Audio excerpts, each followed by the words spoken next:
1절부터 말씀을 제가 봉독하겠습니다. 안식일을 기억하여 거룩하게 지키라.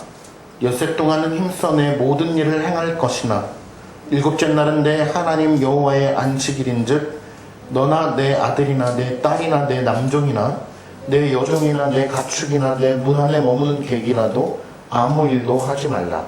이는 엿새 동안에 나 여호와가 하늘과 땅과 바다와 그 가운데 모든 것을 만들고 일곱째 날에 쉬었습니다. 그러므로 나 여호와가 안식일을 복되게 하여 그날을 거룩하게 하였느니라. 아멘. 기도하겠습니다. 하나님 아버지, 오늘 이 시간 선포되는 하나님의 말씀이 진정 하나님의 말씀인 줄 알고 믿고 깨닫게 하시고 우리 심령으로 반응하게 하시고 그렇게 살기를 간절히 원하는, 특별히 창조와 구속의 하나님으로서의 의미를 우리가 잘 깨닫고 그렇게 자각하며 오늘 하루를 보낼 수 있도록 은혜 베풀어 주시옵소서. 예수님의 이름으로 기도드리옵나이다. 아멘.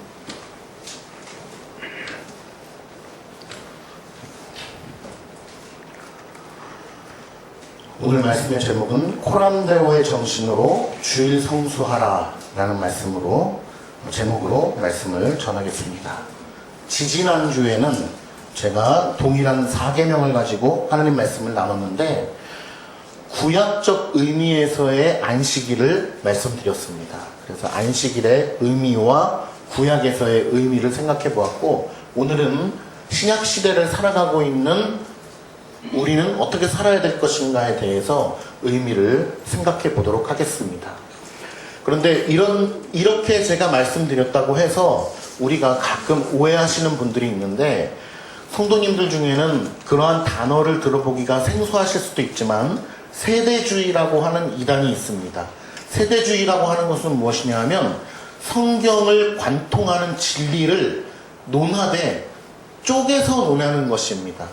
그러니까 극단적인 예를 들었을 때 구약에는 하나님께서 이렇게 역사하셨지만 신약에는 이렇게 역사하셔. 서로 다른 거야. 그때 구약의 사건을 우리에게 적용시킬 수 없는 거야 라고 하는 것이죠.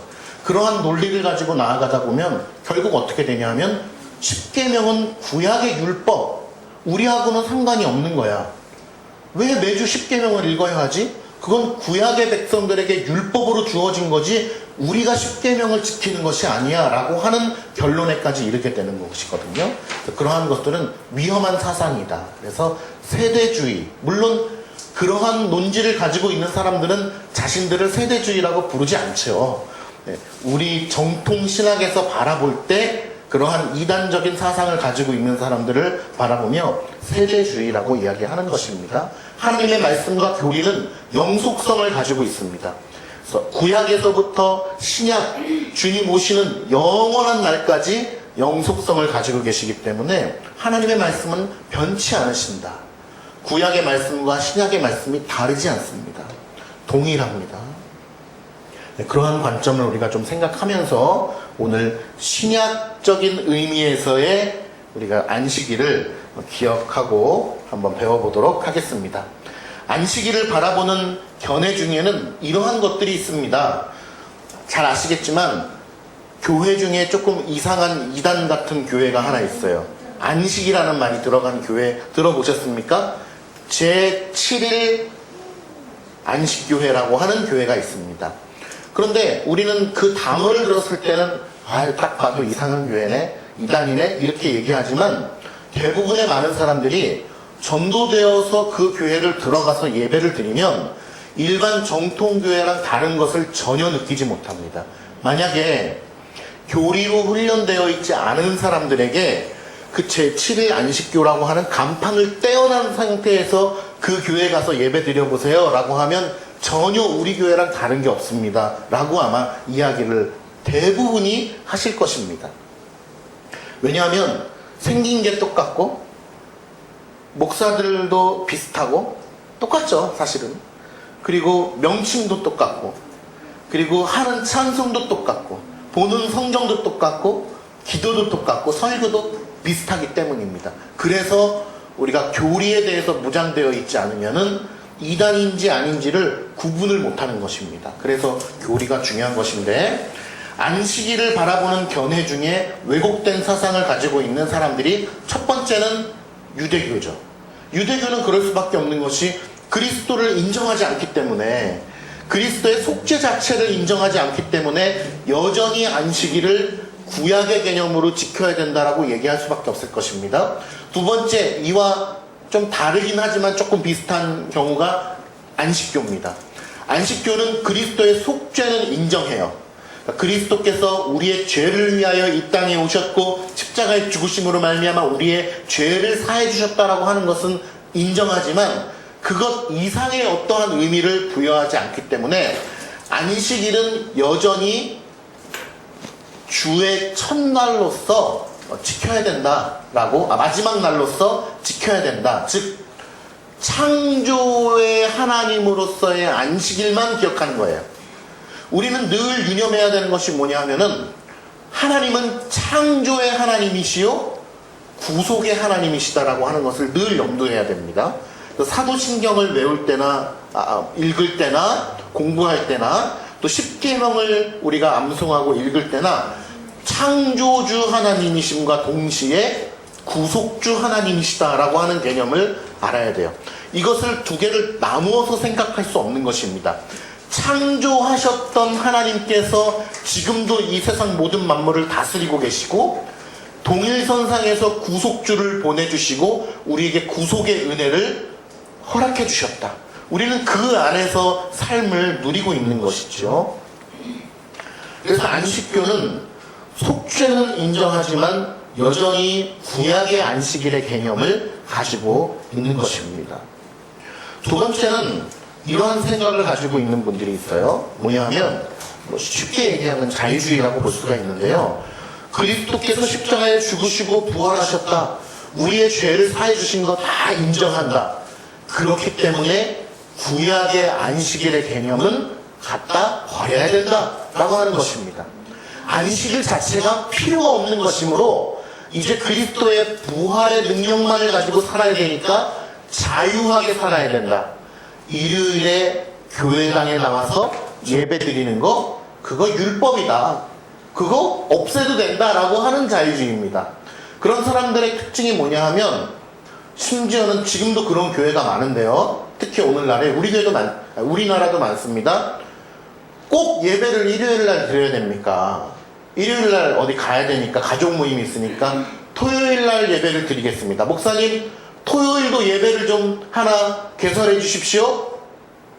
그러면 목사님 뭐라 그럴까요? 아유, 집사님 좋은 생각입니다.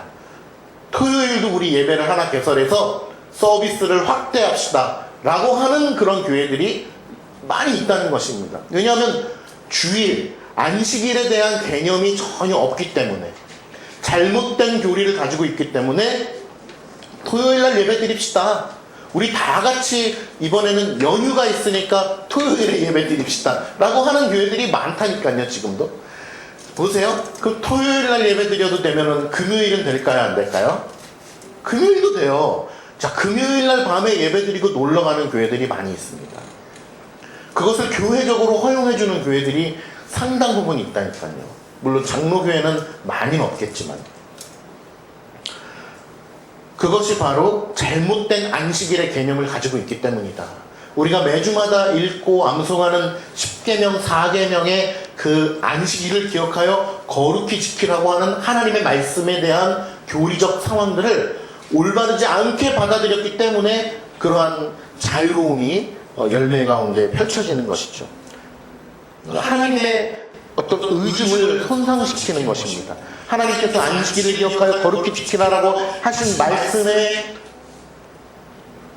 의중이 중요하죠. 율법이 중요한 게 아니라, 율법도 중요하고 법도 중요하지만 더 중요한 것은 무엇입니까? 하나님께서 그것을 통하여서 우리에게 원하시는 게 있단 말입니다.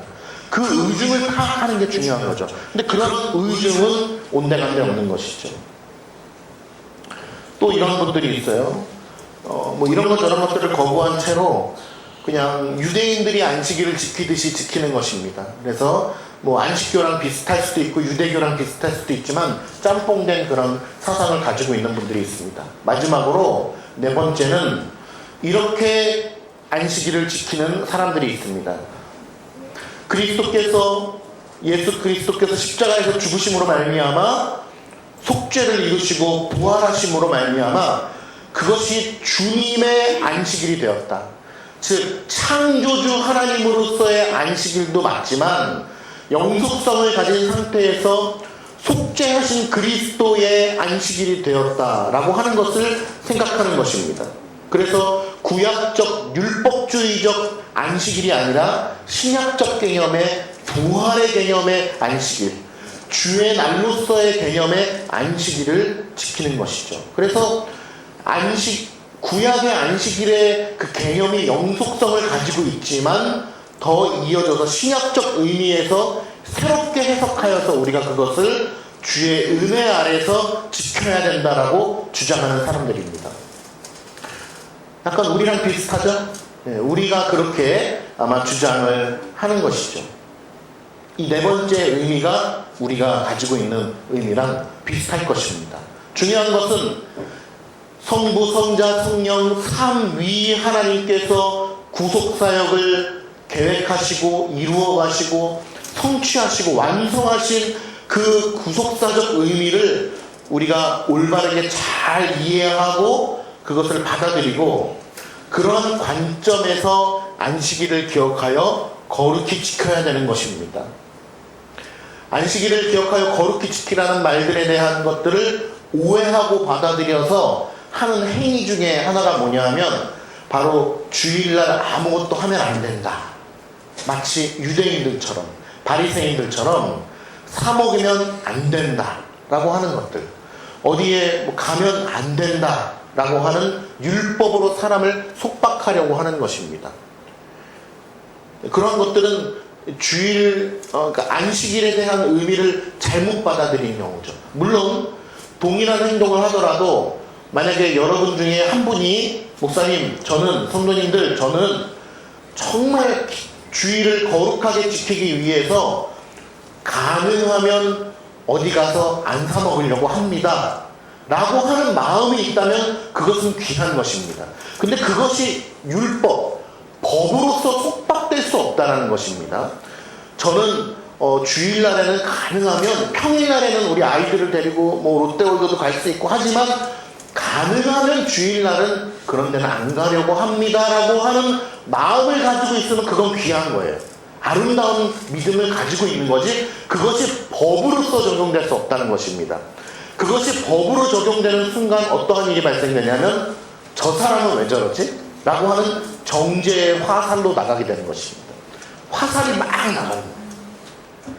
근데 법이 아니기 때문에, 그러니까 율법이 아니기 때문에 자원하는 심령으로 저는 그렇게 어떤 주일날만큼은 어떤 호화로운 외식을 하지 않겠습니다 라고 하는 믿음의 각오를 하는 것은 아름다운 것이고 그렇게 추구하는 것이 맞는 것이죠, 사실은. 그래서 안식일에 대한 개념을 우리가 잘 받아들여야 된다라고 하는 것입니다. 아시다시피 성경에는요, 성경 많이 읽어보셨죠? 죄송합니다, 웃어서. 성경 많이 읽어보셨죠? 성경에는요, 자, 이제부터 절대로 구약의 안식일을 지키면 안 된다라고 하는 명시적 언급은 없다는 것입니다. 성경을 아무리 찾아봐도 이제 구약의 안식일, 즉 뭐 지금으로 얘기하면 토요일이라고 쳐볼게요. 토요일이죠. 자, 토요일날 안식일은 지키면 안 되고 이제 주님께서 부활하셨으므로 모든 그리스도인들은 주일로 넘어가서 예배를 드려야 된다라고 명령하신 명시적 언급은 없다는 것입니다. 그럼에도 불구하고 왜 그러면 그리스도인들은 그렇게 하고 있는가라는 것을 한번 살펴보려고 합니다. 그리스도께서 십자가에서 죽으시고 부활하신 사건이 지니고 있는 의미가 너무 커서 그것으로 인하여서 가져온 교회의 변화, 생활의 변화, 의식의 변화, 이 모든 것들이 너무 크다는 것을 성경이 일관적으로 강조하고 있기 때문에 그렇습니다. 그러니까 명시적으로 그렇게 하지 않아도, 그러니까 예를 들면 우리가 예배 시간에 명시적으로 여러분 말씀하시면 안 됩니다, 설교를 들으셔야 됩니다라고 하는 어떤 명시적 명령은 없잖아요, 교회에서. 하지만 우리가 마땅히 그렇게 하잖아요. 마찬가지인 것입니다. 안식일에서 주일로 변하게 된 것도, 주의 날로 변하게 된 것도 그렇게 명시하고 있지 않다 하더라도 여러 가지 상황과 시사하는 바로 인하여서 마땅히 그렇게 하게 된 것인데, 누가 그렇게 하게 되었느냐? 바로 예수님의 12제자들, 사도들이 마땅히 그러한 본을 모든 그리스도인들에게 보여주었다라는 것입니다. 그러니까 사도의 말을 통하여서 자, 이제부터 구약의 안식일은 끝이야 라고 말하지 않아도 자신들의 언행을 통하여서 자연스럽게 주께서 부활하신 날을 주의 날이라고 부르게 되었고, 그 주의 날이라고 하는 날에 바로 모두가 모여서 떡을 떼고 말씀을 듣고 교제하는 일을 시작하게 되었다라고 하는 것이 바로 성경의 증언인 것입니다. 그래서 사도들을 비롯해서 수많은 주의 제자들은 구속사적 의미에서 그리스도가 죽으시고 살아나심으로 말미암아 우리의 삶 가운데 끼쳐진 그 영향과 변화를 충분히 인지하였다라는 사실이죠. 그래서 점점 아마 초기에는 그 유대인 그리스도인들과 다 섞여 있기 때문에 아마 안식일에도 예배를 드리고 말씀을 듣고 그런 것들이 병행되었을 것입니다. 근데 점점 사도들이 더 분명한 지식 가운데 그리스도를 깨닫게 되면서 구약의 안식일에 예배를 드리고 어떤 말씀을 듣는 것보다 주께서 부활하신 주의 날이라고 불리우는 그 날에 하나님께 영광 올려드리고 예배를 드리고 찬송하고 말씀을 듣는 것이 부족함이 없다는 것을 깨닫게 됨으로써 점점 그렇게 주의 날로 옮겨가게 된 것이죠. 율법을 가장 잘 지켰다라고 할 수 있는 사람 중에 한 사람은 바로 사도 바울이라고 할 수 있는데, 사도 바울이 이런 얘기를 했습니다. 짠! 같이 읽어볼게요. 시작! 그러므로 먹고 마시는 것과 절기나 월상이나 안식일을 인하여 누구든지 너희를 평안하지 못하게 하라. 골로새서 2장 16절 말씀입니다. 이 말의 뜻은 뭐냐면, 적어도 바울의 가르침을 받고 있는 교회들은, 또 바울의 관할 안에 근거한 교회들은 더 이상 유대교의 안식일이 다른 절기들과 함께 지켜지지 않도록 했다는 말입니다. 구약시대의 어떠한 절기들을 지키는 것이 무의미하게 된 것입니다. 그러니까 완전히 다 갖다 버려야 돼 이런 것이 아니라 그러한 형식과 율법으로서 지켜지는 것이 무의미하게 된 것입니다. 왜냐하면 그리스도의 구속적인 사건이 너무나 크고 그것으로 하여금 완전하기 때문에, 만약에 우리가 구약의 절기들과 구약의 어떠한 제사, 율법을 그대로 여전히 지키고 있다면 우리는 그리스도의 십자가의 죽으심과 부활이 완전하지 못하다는 것을 스스로 반증하는 것입니다. 그리스도의 죽으심과 부활이 너무나 완전하신 사건이기 때문에 그 모든 것들이 의미는 살아있지만 형식적으로는, 율법적으로는 지키지 않아도 되게 되었다는 것을 성경의 제자들이 모두가 다 함께 증언하고 있는 것이죠. 그러므로 말미암아 주의 날의 의미가 생성되었고 주의 날이라고 하는 것이 점점 보편화되었다라고 하는 것입니다. 우리가 주의 날이라고 하는 것을 의미할 때 가장 중요한 말씀 한 구절을 근거로 삼는데, 그것은 바로 요한계시록 1장 10절 말씀입니다. 한번 볼게요. 함께 읽어볼까요? 시작! 주의 날에 감동하여 내 귀에서 나는 나팔소리 같은 큰 음성을 들으니. 자, 모든 날을 다 주의 날이라고 생각한다면 이런 식으로 표현할 수 없는 것입니다. 우리가 요한복음 강해를 통하여 2년 반 동안 요한의 사상을 우리가 함께 살펴보았잖아요. 하나님의 말씀인 요한의 생각들을 살펴보았는데, 요한의 생각들을 살펴볼 때 요한이 교회사적으로 제자들에게, 그리스도인들에게 끼친 영향력은 실로 대단합니다. 왜냐하면 단적으로 생각해봐도 가장 오래 살았거든요. 다른 제자들은 다 일찌감치 순교했는데 다른 제자들보다 거의 30년, 40년을 더 살면서 저작들을 많이 남겼고, 성경뿐만 아니라 저작들을 많이 남기고 제자들을 많이 양육했기 때문에 요한의 그 영향력은 상당히 절대적입니다. 교회사적으로도. 그런데 요한이 이 요한계시록을 기록하면서도 주의 날이라고 하는 것을 기록하면서 어떤 특정한 날이 있다는 것을 우리들에게 지적하고 있다는 것입니다. 그러니까 어떤 한 날을 주의 날로 지칭한 것인데 그것은 마땅히 주님께서 부활하신 그 날을 지칭하는 것이라고 보는 것이 자연스러운 해석입니다. 또한 사도행전 20장 7절에 보면 안식 후 첫날에 떡을 떼려고 모였다라고 하는 이야기들이 나와 있고, 또 16장 2절에 보면은 안식 후 첫날 그 날에 제자들이 모여서 하나님 앞에 예배했다라고 하는 기록들이 곳곳에 나와 있기 때문에 하나님께서 말씀에 이제 안식일은 끝이야, 모두 다 주일날 예배를 드리도록 하여라라고 하는 명령어의 명시가 없다 하더라도 우리는 사도들의 언행들을 통하여 충분히 하나님의 섭리와 그 인정 가운데 모든 그리스도인들이 다 주일로 넘어와서 하나님 앞에 예배를 드리게 되었다는 것을 깨달을 수가 있는 것입니다.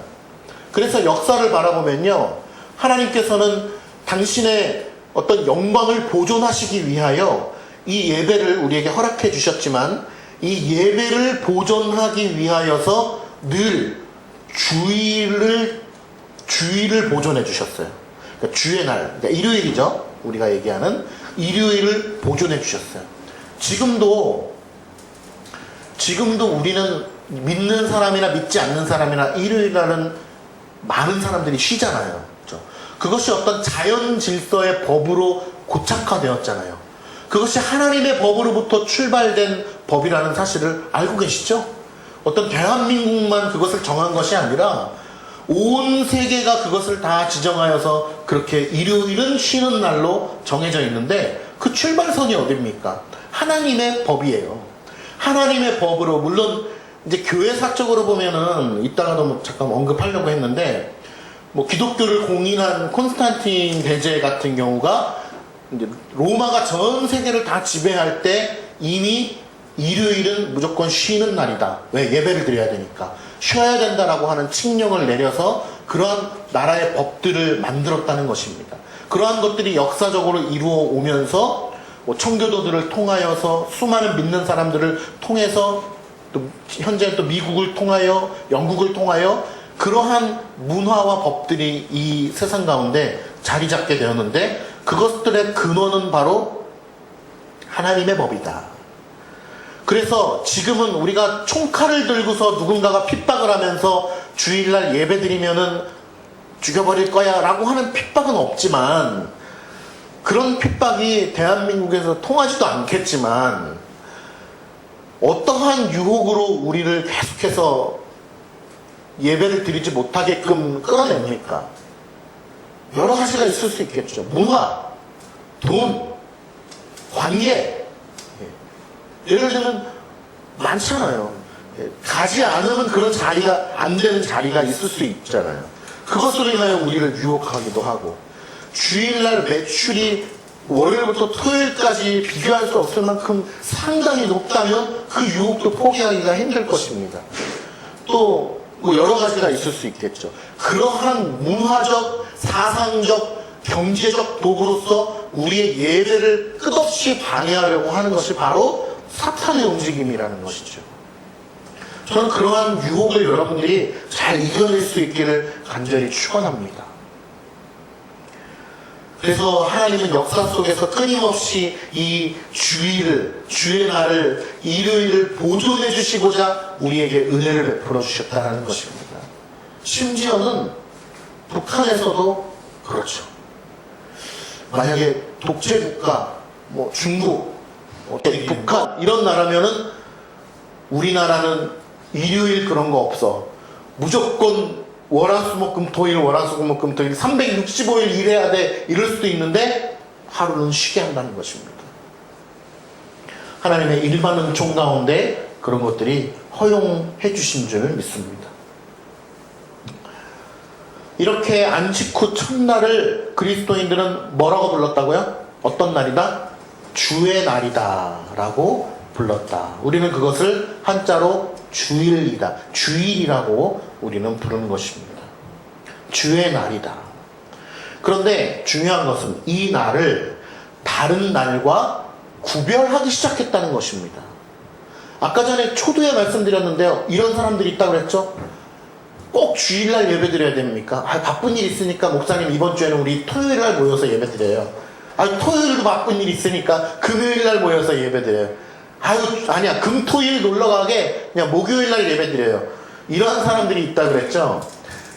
그래서 하나님은 은혜로이 초대교회 사도들과 제자들을 통하여서 모두가 다 주의 날이지만, 모두가 다 주님으로부터 온 날이지만 특별히 하루를 지켜서 주의 날로 지키게끔 해주셨다. 그 날이 바로 일요일이라는 것입니다. 왜? 제자들이 그렇게 지켰다는 것을 성경에 우리에게 보여주고 있기 때문인 것입니다. 그런데 이 날을, 우리가 지금 지키고 있는 이 일요일을 어떻게 특별히 구별하여서 하나님 앞에 드리게 되었느냐? 일요일을 딱 떼서 하나님 앞에 자 하나님 이럴 수 없잖아요. 어떻게 이 날을 구별하여서 하나님 앞에 거룩하게 드리게 되었느냐? 바로 이 날에 모여서 떡을 떼고, 성찬이죠. 떡을 떼고 또 넓은 의미에서는 식사를 하고, 이 떡을 떼는 것이 초대교인들에게는 식사였잖아요. 우리가 식사를 하는 것이 참 중요한 것인데 지금 못하고 있죠. 구별하는 방식 중에 하나가 주의 날에 모여서 하나님께서 우리에게 베풀어 주신 구속의 은혜를 기억하고 선포하고 나누는 것입니다. 야, 하나님께서 우리에게 정말 구원의 은혜를 베풀어 주셨지.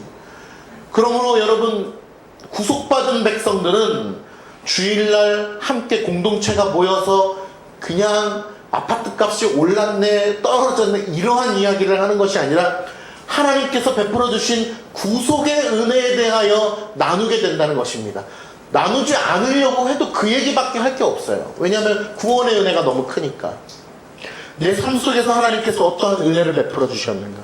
사업이 잘 되면 잘 돼서 하나님 기억하고, 안 되면 안 돼서 하나님을 기억하고, 내가 건강하면 건강하기 때문에 하나님의 은혜를 기억하고, 건강하지 못하면 그렇기 때문에 하나님을 찾으며 구하는 그 은혜의 심령들이 모여있는 곳이 바로 이 교회당이라는 것입니다. 그리고 그 은혜에 감사하면서 하나님 앞에 경배하며 나아가는 것이 바로 이 일요일, 주의 날이라고 불리는 이 날을 거룩하게 분별하여서 하나님 앞에 드리는 방식이 되었다라는 것입니다. 그러니 우리가 안식 후 첫날인 이 주일에 모여서 공적인 모임을 가져서 하나님 앞에 예배 올려드리는 것이 얼마나 중요한 일인가, 이것들을 우리가 생각해 봐야 되는 것이죠. 그러므로 우리는 초대교회 때부터 주의 날을 정하여 이 날에 모여서 떡을 떼고 예배드리고 교제를 나누는 것이 고착화되어서 우리에게 하나의 말씀에서 기록되어 있는 하나의 법이 된 것입니다. 여기서 법이라는 것은 안 하면 죽어 라고 하는 율법이 아니라 그리스도인들의 양심의 법이 된 것입니다. 하나님의 은혜 아래에서 은혜의 법으로서 이것들이 지켜지게 된 것입니다. 점점점 안식일에서 주일로 변하게 된 것이죠.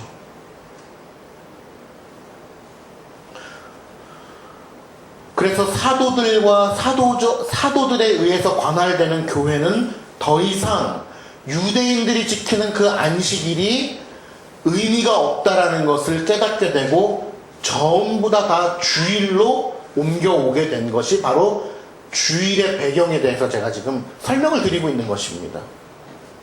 되게 중요한 문제죠. 자, 그렇다면 별 3개. 자, 그렇다면 이제 그리스도 안에서 그러한 것들을 깨달은 우리들은 어떠한 자세로 살아야 될까라는 것들을 좀 생각을 해봐야 되겠죠. 우리는 이 날을, 요것도 하나 설명을 드릴게요. 안식일을 기억하여 거룩히 지키라 라고 하지 않습니까? 그런데 안식일은 없어진 것 아닙니까? 구약에서 끝난 것 아닙니까? 우리는 주일이잖아요. 그러니까 4계명은 안 지켜도 되는 것 아닙니까? 라고 하는 생각을 하시는 분들이 있는데 그건 그렇지 않습니다. 왜냐면 이 날이 안식일이 맞아요. 우리는 이 날을 안식일이라고 불러도 됩니다. 그런데 어떠한 의미의 안식일이냐면 신약적 의미의 안식일이고 주의 날의 개념의 안식일이고 그리스도께서 주인 되시는 안식일의 개념이 되는 거예요. 그래서 신약의 안식일이 주일이다라고 웨스트민스터 신앙고백서에서도 이야기를 합니다. 그런 의미에서 우리가 웨스트민스터 신앙고백서 제21장 7항 8항을 함께 읽어보겠습니다. 자, 함께 읽어볼까요? 7부터 시작. 일반적으로 하나님께 예배하기 위하여 일정한 시간을 정하는 것은 자연의 법칙에 합당한 것이다. 그래서 하나님은 그의 말씀을 통하여 적극적이고 도덕적이며 영구적인 명령으로서 모든 시대 모든 사람들에게 특별히 일회 중 하루를 안식일로 택정하여 하나님께 거룩하게 지키도록 명하셨다. 그날은 창세로부터 그리스도의 부활까지는 한 주간의 마지막 날이었으나 그리스도의 부활 이후에는 한 주간의 첫째 날로 바뀌어졌다. 성경에는 이 날이 주의 날로 불려져 있다. 이 날은 세상 끝날까지 기독교의 안식일로 지켜져야 하는 것이다 라고 나와 있죠. 8항을 함께 읽어보겠습니다. 시작. 그리스도 주님께 거룩하게 지켜야 한다. 이를 위하여 사람들은 그들의 마음을 합당하게 준비하고 그들의 일상적인 일들을 미리 정돈한 연후에 그날의 하루 종일 그들 자신의 일과 그들의 세상적인 일에 대한 말이나 생각 그리고 오락을 중단하고 거룩하게 안식할 뿐만 아니라 모든 시간을 맞춰서 공적으로 개인적으로 하나님께 예배하는 일과 부득이 해야 할 필요가 있는 일과 자비를 베푸는 일을 해야 한다라고 웨스트민스터 21장 안식일과 주일에 대한 챕터에서 이렇게 나와 있습니다. 우리가 어떻게 주일을 지켜야 되는가에 대해서 명확하게 이야기하고 있습니다. 웨스트민스터 신앙고백서는 모든 장로교회라면 그것을 성경 다음으로 지켜야 됩니다. 왜냐하면 성경을 가장 잘 표현하고 있기 때문에 그렇습니다. 그래서 우리 이제 피택 장로님이 앞으로 장로 고시를 보시고 또 장로 임직을 하게 될 텐데 여러분 기도 부탁드립니다. 일단 장로 고시를 잘 볼 수 있게. 장로 고시 여러분 생각보다 어렵습니다. 저 강도사 고시 볼 때 2주일을 정말 밤을 새가면서 했습니다. 목사 고시 볼 때 정말 열심히 했습니다. 제가 태어나서 그렇게 열심히 해본 적이 정말 처음이었던 것 같아요. 왜냐하면 제가 졸업이 늦어졌었기 때문에 신대원 졸업을 제가 좀 늦게 했어요. 동기 목사들이 이미 다 막 목사가 되고 그런 상태에서 조급함이 있어가지고 떨어지면 큰일 난다는 생각을 가지고서 정말 열심히 했던 기억이 납니다. 근데 뭘 말씀드리려고 하는 거냐면 장로 고시가 어려워요. 그래서 기도해 주시기를 부탁드리고 또 무슨 말씀을 드리려고 했냐, 장로로서 교회를 다스리게 될 때, 당회가 교회를 다스리게 될 때 많은 법과 규칙들이 있지만 웨스트민스터 신앙고백서 그 한 권만 가지고서 통달해가지고 그 지식을 가지고 교회를 다스리잖아요. 그러면 아마 제가 은퇴하는 날까지 교회가 아무런 문제 없이 순적하게 갈 줄 믿습니다. 그런데 엉뚱한 사상들이 교회 안에 들어오고 이상한 어떤 법들이 들어오기 때문에 교회가 분란이 되는 거예요. 그래서 늘 여러분 명심해 주시기를 부탁드리는 것은 늘 성경대로 그리고 법대로 웨스트민스터 신앙고백서를 참조하여 우리 교회를 운영을 해야 되는 것이 맞는 것입니다. 지난주에 제가 보통 저희 아이들을 유치원에 등원시키는 일을 아침마다 보통 합니다. 근데 이번 주에 한 날에 유치원에 등원시키기 위해서 차를 몰고 가는데 한 5분 정도가 남는 거예요. 왜냐하면 이제 너무 아이가 일찍 오면 또 선생님들이 또 좀 그렇잖아요. 그래서 정해진 시간이 있기 때문에 시간이 5분 정도 남아서 이 숲속마을 5단지 뒷길로 해서 제가 차를 몰고 갔더랬습니다. 근데 그 길이 굉장히 한가해요. 어디 연결된 도로가 없기 때문에 그 길을 천천히 운행을 하고 있는데 저 앞에 새 한 마리가 있는 거예요. 보통 새 같으면 차가 갈 때 어떻습니까? 날아가잖아요. 근데 가까이 천천히 갔는데도 안 날아가는 거예요. 그래서 알고 보니까 목이 긴 새인 거를 보니까 어떤 새였냐면 오리였어요. 오리가 새인지는 모르겠어요. 근데 오리가 하얀색 오리가 아니라 우리가 하기천 걷다 보면은 그 물장구 치고 있는 오리 아시죠? 무슨 색깔이죠? 뭐 어두운 색깔의 그런 오리였어요. 그 오리가 차선 밖에 나와서 어딜 가고 있는 것도 아니고 돌고 있는 거예요. 제 차 앞에서. 그래서 아이들도 보여줄 겸 시간도 남으니까 차에서 내려서 핸드폰을 제가 딱 들고 오리를 촬영하면서 야 얘들아 나와봐 이러면서 재밌는 시간을 보내고자 했습니다. 근데 내려보니까 오리가 도망가지도 않고 거기를 뺑글뺑글 돌면서 있는데 어떤 소리가 들리는 거예요. 그 소리가 뭐였냐면 병아리 소리였어요. 삐약삐약 소리가 엄청 많이 들리더라고요.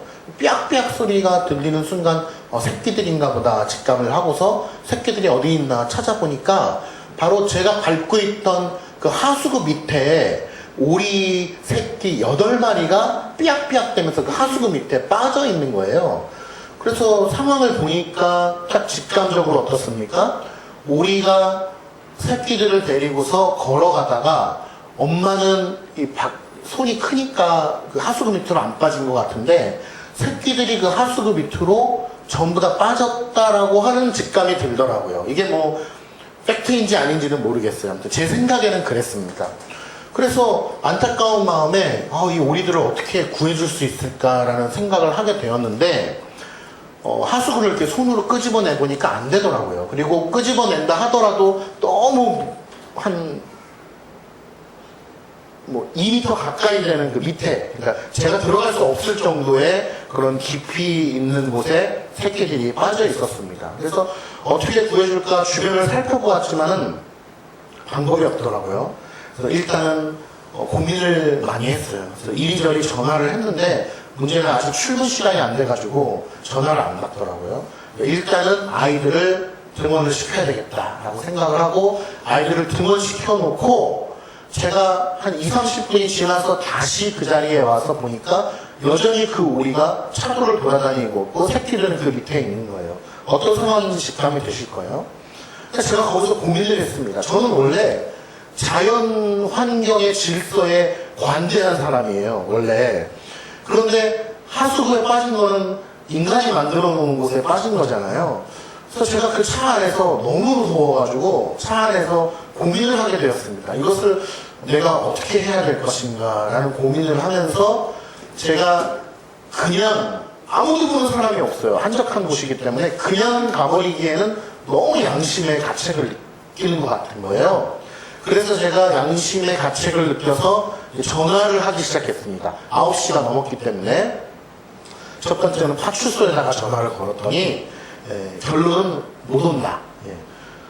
못 온다는 아니고 시청에다 전화를 해봐라. 그래서 시청에다가 전화를 했더니 어디에 돌리고 돌려가지고 시청 근무자 계십니다. 돌리고 돌려서 환경과로 갔는데 결론적으로는 그 오리가 사람을 위협하고 있느냐? 그건 아닌데요. 그러면 우리가 갈 수가 없다라고 만약에 어떤 들개라든지 그 사람을 위협하면 당연히 나오는데 사람을 위협하는 건 아니기 때문에 좀 나오기가 힘들다고 하더라고요. 그래서 야생동물 구조연합회에도 전화를 해봤는데 이 의왕시나 안양에는 없고 이제 양주, 강원도 이런 데만 있다고 해서 결국에는 아무도 올 수가 없었어요. 그래서 이것은 하나님께서 주신 나의 사명이구나 라고 하는 마음의 직감을 가지고 제가 철물점에 가서 빠루와 잠자리채 같은 것들을 구비를 해가지고 다시 돌아왔어요. 근데 빠루를 구하는 게 힘들었고 또 잠자리채를 구하는 게 힘들어서 결국 집에 가서 그 길다란 막대기와 바구니를 테이프로 층층 감아가지고 오는 시간이 1시간 정도 걸렸습니다. 다시 와보니까 여전히 그 오리는 그곳을 돌고 있고 새끼들이 밑에 있는 거예요. 그래서 빠루를 가지고 하수구를 열어서 바구니를 내려서 결국에는 새끼들을 구했을까요? 구했어요, 제가. 근데 안타깝게도 8마리를 다 못 구했어요. 6마리만 구했어요. 왜냐하면 제가 바구니를 내리니까 무서운지 그 하수구 안쪽으로 계속 들어가가지고 결국에는 2마리를 못 구했어요. 나머지 6마리를 구해서 내려놓으니까 어미가 와서 또 줄줄이 다 내려가더라고요. 어미가 어디선가 나타나서. 그런데 그 위험할 수 있기 때문에 결국에는 제가 하수구를 다시 덮고 열어놓는 거 위험하거든요. 그래서 다시 덮고 결국에는 안타까운 마음을 가지고서 저도 볼일을 보러 가게 되었습니다. 그러니까 제가 이 얘기를 왜 드리냐면요. 하루 종일 혹은 그 다음 날까지도 제 마음 가운데 기쁨과 미안함이 공존했었어요. 일단 미안함은 누구한테 미안한 걸까요? 그 2마리에게 참 미안하고 막 안타까웠어요. 너무 그거를 8마리를 다 구하지 못했다는 그 자책감도 제 안에 있었고 조금 더 지혜롭게 이렇게 바구니를 이렇게 했으면은 구했을 수도 있을 텐데 라고 하는 아쉬움과 미안함이 계속 남아 있었어요. 근데 한편에는 기쁨이 있었어요. 기쁨은 뭐냐 하면 6마리를 구해내서 어미에게 이렇게 연결해줬다라고 하는 기쁨이 있었습니다. 그런데 그 오리가 저의 그 기쁨에 감사할까요? 저는 모를 거라고 봐요. 오리는 야, 저 사람이 구해줬구나. 야, 언젠간 저 사람에게 은혜를 갚아서 박을 갖다 줘야지. 이런 생각은 안 할 거라고 봅니다. 그런데 제 안에 기쁨이 하루 종일 있었는데 그 기쁨은 어떤 기쁨이었냐 하면은 아무도 본 사람이 없지만 하나님께서 이거를 분명히 지켜보고 계셨고 저에게는 최소한 그 순간만큼은 제 사비를 들여서 빠루와 잠자리채를 만들어 와서 하수구를 들어서 제 옷을 버려가면서 바닥에 누워서 그 6마리를 구하는 것이 하나님께서 지금 나에게 주신 사명이라고 저는 믿었어요. 그 순간만큼은. 그 시간 안에서는. 그래서 내가 양심의 가책을 느꼈고 그 양심은 하나님 앞에서의 양심의 가책이었죠. 누가 보는 사람도 없고 오리 구하지 않았다고 누가 저한테 뭐라고 하는 사람이 없잖아요. 근데 하나님께서 지으신 생명이고 동물인데 그렇게 허우적거리는 그 상황 속에서 제가 구할 수 있는 상황인데 구하지 않고 그냥 가버리면 하나님 앞에 죄가 될 거라고 제가 생각을 한 거예요. 그래서 결국 최선을 다해서 6마리를 구했는데 제가 여기서 뭘 느꼈냐 하면 이것이 코람데오구나 라는 것을 느꼈어요. 아무도 보는 사람이 없고 누구도 나에게 정죄하지 않음에도 불구하고 제가 그 오리를 구하는 선행이라고 쳐볼게요. 그 선행을 하나님 앞에서 했다라는 것입니다. 그리고 그 기쁨을 누구 앞에서 누렸냐면 하나님 앞에서 누렸다라는 것을 제가 말씀드리기 위해서 이 오리 사건을 결국에는 모두에게 알림으로써 이렇게 자랑하려고 하는 것이 아니라 하나님밖에 모르시는 일 가운데 제가 기쁨을 누리고 있었다라는 거예요. 하루 종일. 오리가 절대 몰라요. 누구도 본 사람이 없어요. 아무도. 그리고 심지어는 제가 빠루를 들고 그렇게 하고 있는데 지나가는 사람이 있긴 있었는데 관심이 있었을까요? 절대 관심이 없어요. 아무도 관심이 없어요. 제가 빠루를 들고 뭘 하는지 하수구에서. 뭐 하세요? 이상한 사람인가 보다. 이런 관심조차가 없죠. 현대사회가. 코람데오의 정신으로 하나님 앞에서 그렇게 했다. 억지로? 아니요. 너무나 기쁘게 자원하는 심령으로 했어요. 제 옷이 더러워지고 사비가 나가고 해도 기쁨으로 자원하는 심령으로 그 하수구 앞에 엎드려서 우리를 구했어요. 저는 왜 이것을 말씀드리냐 하면, 여러분, 우리가 주일 성수를 하는 것은 바리새인들과 같이 누군가가 보기 때문에 교회 나와야 되는 것이 아닙니다. 바리새인들과 같이 누군가가 나를 인정해 주기 때문에 주일을 거룩히 지키고 예배를 드리고 주여 그러면서 기도하는 것이 아니라 오롯이 하나님께서만 바라보고 계시다는 것입니다. 여러분, 그것이 얼마나 힘든지 아세요? 만약에 우리 성도님들이 한 분도 안 계세요. 한 분도 안 계시고 저 혼자만 있다면 이 자리에서 이렇게 예배를 정식적으로 드리기가 굉장히 힘듭니다. 하나님께서 보고 계심에도 불구하고 그렇게 하는 게 참 힘들어요. 제가 여러분들께 드리고자 하는 말씀은 하나님 앞에서 주일 성수 하시기를 바랍니다. 하나님께서 여러분 지켜보고 계세요. 골방 기도가 왜 좋은지 아세요? 왜 훌륭한 기도인지 아세요? 골방, 아무도 보지 않고 아무도 듣지 않는 그 골방 기도, 왜? 하나님 앞에서 하기 때문에 그렇습니다. 통성 기도하는 거는 쉬워요. 저도 큰 교회도 있어 봤잖아요. 큰 교회에서도 수천 명 앞에서 통성 기도하는 거요 되게 쉬워요. 근데 골방 기도는 어렵습니다. 아무도 보지 않는 곳에서 하나님 앞에서만 제가 저의 마음을 고백드리면서 기도하는 게 진짜 어려운 거예요. 주일 성수 여러분, 하나님 앞에 가서 할 수 있기를 간절히 축원합니다. 아무도 보지 않더라도 하나님 앞에서 제가요 잔소리 할 수 있어요, 목사로서. 그리고 어떠한 규칙을 만들어 가지고 할 수 있어요. 어느 교회는 핸드폰을 앞에서 반납하더라고요. 성도들이 다 좋아해요, 핸드폰 반납하는 것도. 맞아요. 저도 스마트폰 때문에 좀 늘 신경이 쓰였는데 아예 그냥 제도적인 차원에서 반납하고 들어가겠습니다. 저도 참 좋은 제도라고는 생각합니다, 저도 개인적으로. 근데 잔소리 혹은 목사의 권면, 성도의 권면으로 인해서 수동적으로 무언가가 이루어지면 얼마 못 간다는 것입니다. 하나님만 보시고 계시다라고 하는 그 의식이 우리 안에 있어야 되는 거예요. 아무도 몰라도 하나님이 내 마음을 감찰하고 계시다고 하는 의식이 우리 안에 있어야 돼요. 그래야지 진정한 신앙생활이 출발할 수 있다는 것입니다. 코람데오의 정신으로 우리가 하나님 앞에 서야 된다.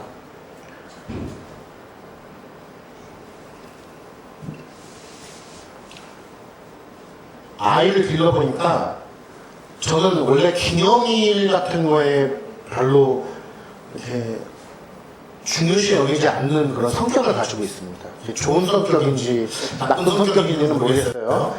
기념일 같은 거는 별로 중요시 여기지는 않습니다. 그런데 제 생일도 별로 중요하게 생각하지 않아요. 아무도 미역국 안 끓여주고 아무도 선물 안 줘도 아무렇지도 않습니다, 저는. 근데 무슨 얘기를 드리려고 하냐면요, 아이를 길러보니까 우리 아이들은 다 어디 갔나? 로운이를 예를 들어보면 로운이의 생일이에요. 만약에 태어난 지 3년밖에 안 됐잖아요. 그 생일인데 그 생일이라고 하는 의미가 본인에게는 아무 의미가 없어요.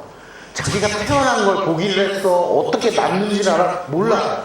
그런데 그 어미에게는, 그 부모에게는 아이를 가졌을 때부터 입덧하는 순간들, 배가 불러오는 순간들, 검사 받으러 간 순간들, 애를 낳기 위해서 수술은 아니고 이제 분만실에 들어가는 순간들, 애가 나왔을 시간들, 애를 기르느라고 젖을 먹이고 재우고 칭얼거리는 것을 감싸 안아주고, 이 모든 순간들이 어미에게는 하나의 필름으로 쫙 지나가면서 그 아이의 생일이 참 의미가 있다는 것을 깨닫게 되었어요. 저의 생일도 방금 말씀드렸듯이 미역국 아무도 끓여주지 않아도 전 상관없거든요. 선물도 없어도 돼요. 그런데 나의 생일은, 나의 부모님에게는 한순간의 필름으로 쫙 지나가는 너무나 큰 의미의 중요한 날이 될 수 있겠구나. 그래서 우리가 내 생일 때 부모에게 감사해야 된다는 얘기를 하잖아요. 나 스스로 친구들하고 자축하는 게 아니라. 그런 생각을 하게 되었어요. 근데 그것을 제가 고스란히 구속의 은혜에 한번 적용을 시켜보았습니다. 구속의 은혜. 여러분 다 그리스도의 핏값으로 말미암아 구원받으셨죠. 그런데 정작 구원받은 당사자들은 별로 감동을 못 누리고 산다는 거예요. 나에게 별로 의미가 없어요. 우리가 주일날 나와서 하나님 앞에 예배드리는 것이 얼마나 큰 의미가 있는 건지 몰라요. 그런데 정작 우리는 별로 큰 의미를 못 누리고 형식적으로 아이고 일요일이네, 교회 가야 되네, 그러고서 나와서 하나님 앞에 형식화된 예배를 드리고 있다는 것입니다. 그런데 이 형식화된 예배가 사실은 마치 어미가 그 자녀를 잉태하여서 기르는 수십 년의 그 시간 동안의 시간이 하나의 필름으로 지나가듯이 너무나 소중하고 뿌듯하듯이 하나님께서 보시기에는 우리의 구원의 구속사적 의미가 너무나 귀하고 큰 것이란 말입니다. 그러면 자녀가 내 생일은 아무 의미 없지만 누구에게 감사하듯이, 부모님에게 감사하듯이, 어미에게 감사하듯이, 여러분 우리는 주일날 나와서 이 구속의 은혜를 다시 한번 상기하고, 내가 태어나고 자라나고 나를 어떻게 하나님께서 보살펴 주셨는지를 기억해내고, 무엇보다도 그리스도께서 피를 흘리심으로 말미암아 나를 어떻게 구원해 주셨는가를 분명하게 기억함으로 하나님 앞에 어떠한 감사와 영광을 올려야 될까, 이런 생각을 해보게 된 것입니다. 여러분, 저희가 창조주이시오 구속주이신 하나님을 이 시간 기억함으로 하나님 앞에 무한한 감사를 올려드립시다.